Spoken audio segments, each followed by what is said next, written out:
ये भी हमें ध्यान रखना होगा। और ई विधान करने वाला पहला राज्य बना है उत्तर प्रदेश। आपने विधानसभा में प्रवेश करते ही आपने देखा होगा कि विधानसभा के अंदर किस रूप में विधानसभा के स्वरूप को एक व्यवस्थित तरीके से पूरा परिचय, कोई भी जाएगा, कोई गाइड की आवश्यकता नहीं, आप जाएंगे एक एक जगह थोड़ा समय निकाल करके एक ओर से घूमते हुए जाएंगे, देखते जाएंगे, आपकी समझ में आएगा कि वास्तव में कैसी हमारी संवैधानिक संस्थाएं कैसी होनी चाहिए, उसका स्वरूप कैसे होना चाहिए। आपको कहीं भी पान खा के नहीं थूका हुआ मिला होगा, गंदगी नहीं मिली होगी। आपने देखा होगा एक दिन यहां पे एक किसी सुपर महानुभाव ने कहीं पान खा के थूक लिया था, कैमरे में कैच हो गया। तो विधानसभा के अध्यक्ष जी ने उनको अपने चैम्बर में बुला करके कहा कि आप साफ करेंगे या फिर हमें विधानसभा के फ्लोर में बात रखनी पड़ेगी। उन्होंने कहा कि मैं चुपचाप साफ करूंगा। तो ये नौबत नहीं आनी चाहिए। वैसे भी सार्वजनिक स्थानों पर थूकना, गंदगी करना, अपने घर के किसी कूड़े को फेंकना, प्लास्टिक का इस्तेमाल करके उसको फेंक देना, ये जानते हुए कि सिंगल यूज प्लास्टिक पे बैन है, ये चीजें क्या दिखाती हैं? ये चीजें दिखाती हैं कि हमारा आचरण कितना अभद्र है, कितना अशिष्ट है। ये हमारी शिष्टता का नहीं, हमारी भद्रता का नहीं, ये हमारे आचरण के एक नकारात्मक पक्ष को प्रस्तुत करता है। नकारात्मक पक्ष को नहीं, सकारात्मक पक्ष को लेकर हमें काम करना होगा। उस सकारात्मक पक्ष को कैसे हम आगे लेके चलते हैं, इन चीजों को देखने की आवश्यकता है। ये संस्थाएं, विधानसभा, इस विधान भवन के कस्टोडियन विधानसभा के अध्यक्ष होते हैं। इसका संरक्षण उनका दायित्व है। या किसी भी महत्वपूर्ण पद पर पहुंचा हुआ व्यक्ति उसका कस्टोडियन होता है और वह कस्टोडियन की भूमिका में उन दायित्वों का अपने कार्यकाल के दौरान निर्वहन करता है।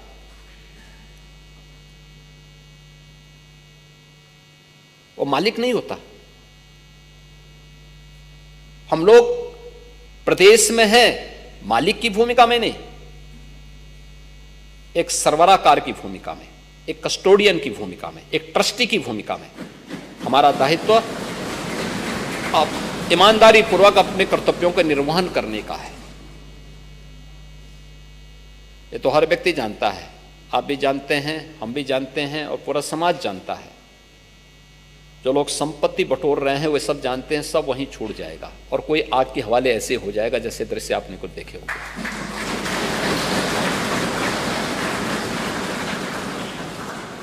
लेकिन हमारा राष्ट्रीय दायित्व भी तो कुछ है, याद रखना। इस राष्ट्र की एकता, अखंडता और संप्रभुता के साथ ही हम सबकी भी सुरक्षा जुड़ी हुई है। इस राष्ट्र की एकता को बनाए रखने का दायित्व भी तो हम सबका होना चाहिए। सामाजिक भेदभाव न हो, विभेद न हो, इस सभी की सामूहिक जिम्मेदारी बनती है। राष्ट्रीय अखंडता को कोई चुनौती न देने पाए, यह हर नागरिक का दायित्व बनता है। उस राष्ट्र की किसी भी जाति, मत, मजहब, क्षेत्र, भाषा का कोई व्यक्ति क्यों ना हो, यह प्रत्येक का दायित्व बनता है कि देश मेरे लिए पहले सर्वोपरि है। मेरी जाति, मेरा मत, मेरा मजहब, मेरा क्षेत्र, मेरी भाषा बाद में, पहले देश। जब इस भाव के साथ हम कार्य करते हैं तब राष्ट्र विकसित होने की प्रक्रिया को तेजी के साथ आगे बढ़ाता है और उसमें अपने कर्तव्यों के निर्वहन के साथ हर व्यक्ति अब वो प्रवृत्ति हमें वो करनी पड़ेगी। हम अक्सर देखते हैं कि सरकारी नौकरी जब तक नहीं मिलती व्यक्ति खूब पापड़ बेलता है, लेकिन जैसे मिली उसके बाद वो मान लेता है कि जैसे कि अब तो उसका काम समाप्त। नहीं, उसके कार्य की शुरुआत होनी चाहिए था और वो अपना अच्छा कुछ करके दिखा दे, अच्छा करके दिखाए। और यह जिस दिन इस प्रकार के भाव के साथ हर उत्तर प्रदेश वासी और हर भारतवासी काम करना प्रारंभ करेगा, परिणाम देगा। हम लोगों ने पिछले 8 वर्ष में यही काम किया है। प्रधानमंत्री मोदी जी की प्रेरणा से यही काम हम लोगों ने किया है, अलग से नहीं।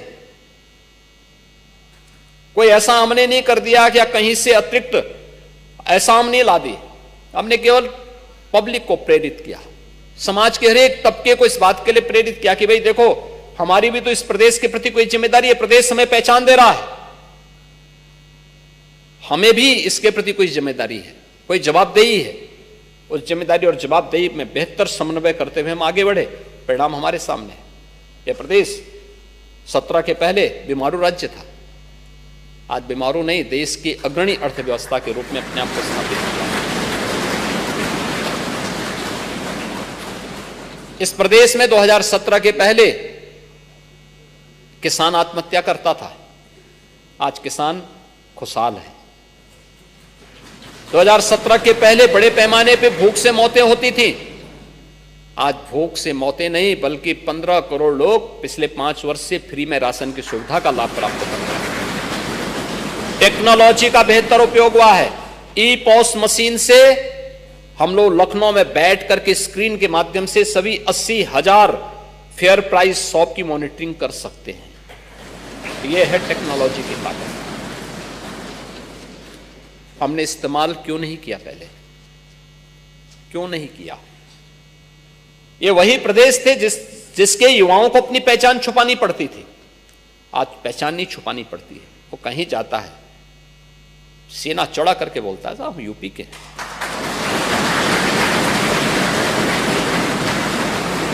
आप देखते होंगे 17 के पहले जो व्यक्ति यूपी के बाहर जाता था पहचान छुपाने के लिए मजबूर होता था, और अब बता भी दिया तो लोग बड़ी तीखी निगाहों से देखते थे।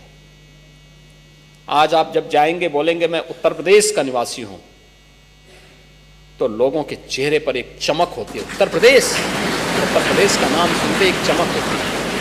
यह है पहचान। इस पहचान को यूपी आज के दिन पर रेवेन्यू सरप्लस स्टेट है, हमारे पास पर्याप्त मात्रा में धन है। आज उत्तर प्रदेश की प्रति व्यक्ति आय को हम दोगुने से अधिक करने में सफल हुए हैं इन 8 वर्षों में। याद करिए 1947 से लेकर 2017 तक उत्तर प्रदेश की प्रति व्यक्ति आय 46,000 करोड़ थी एवरेज, और आज यही बढ़कर के 1,10,000 हुई है प्रति व्यक्ति आय। यहां की जो जीएसडीपी थी वह 12,75,000 करोड़ की थी, आज यही बढ़कर के 27.5 लाख करोड़ रुपए से ऊपर की हो गई। ये क्या दिखाती है? यानी 70 वर्षों में इसको जाने में केवल 12.5 यानी 12,75,000 करोड़ की अर्थव्यवस्था उत्तर प्रदेश बन पाई थी, और 7वीं बड़ी अर्थव्यवस्था थी, 7वीं अर्थव्यवस्था देश के अंदर मानी जाती थी। आज यह देश की नंबर 2 की अर्थव्यवस्था बन चुकी है, 27.5 लाख करोड़ की है, और सबसे बड़ी यानी सबसे अधिक ग्रोथ रेट के साथ बढ़ने वाली देश की अर्थव्यवस्था उत्तर प्रदेश आज के दिन पर बना है।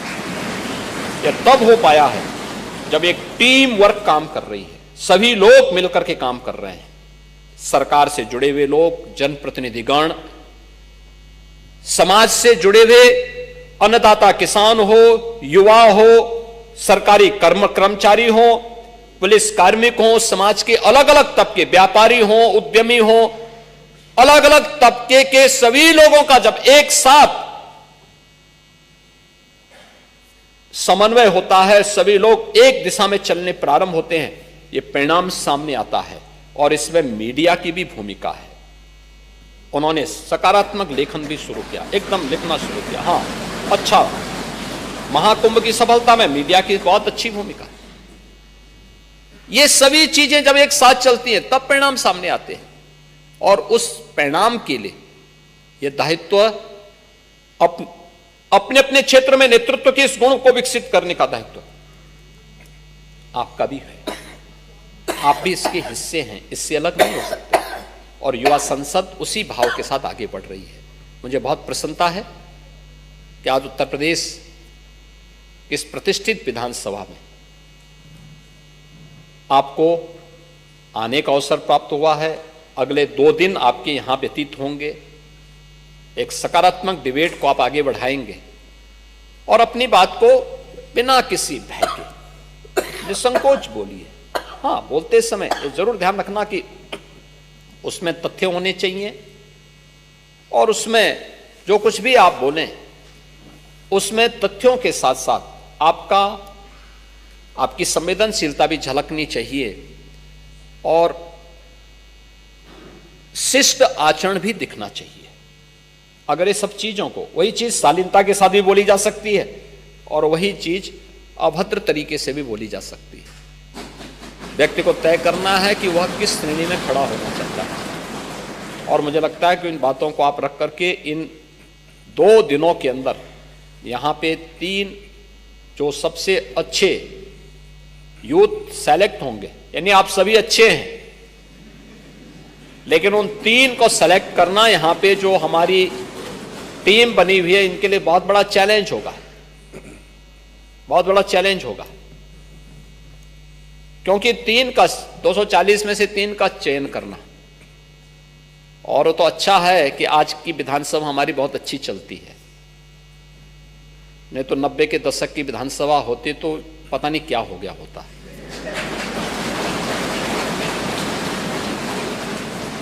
तो इसलिए विधानसभा अच्छी चल रही, तो मैं मानता हूं कि आपकी जो डिबेट होगी बहुत अच्छी होगी। और जो यहाँ पे जूरी बनाई गई है, या जूरी अच्छा फ्री एंड फेयर सिलेक्शन करके वो 3 नामों को फिर देश के लिए चयन करके भेजेगी। आप सभी आए, आपको मैं बधाई देता हूं, आप सबको मैं शुभकामनाएं देता हूं और विश्वास करता हूं कि आप सब जीवन के अपने क्षेत्र में पारंगत हों, नेतृत्व का गुण विकसित करें। अलग अलग क्षेत्र में आपके गुणों से उत्तर प्रदेश भी और देश भी लाभान्वित हो, इस विश्वास के साथ मेरी मंगल में शुभकामनाएं आप सबके प्रति हैं। धन्यवाद। जय हिंद। बहुत बहुत धन्यवाद माननीय मुख्यमंत्री महोदय। और अब आपकी अनुमति से अब राज्य स्तरीय विकसित भारत युवा संसद प्रतियोगिता का आरंभ होता है। आप सबकी जानकारी के लिए बता दूं कि इस प्रतियोगिता में भाग ले रहे सभी 240 विद्यार्थियों को जनपदवार अल्फाबेटिकली क्रम में बोलना है। तो 3 प्रतिभागी माननीय मंच के समक्ष अपनी कला का प्रदर्शन करेंगे। सबसे पहले आगरा की कनक चौहान। और ये निर्णायक मंडल को बता दूं, ये प्रतियोगिता प्रारंभ होती है। ये जो प्रतिभागी बोल रहे हैं ये प्रतियोगिता का हिस्सा हैं। आगरा की कनक चौहान।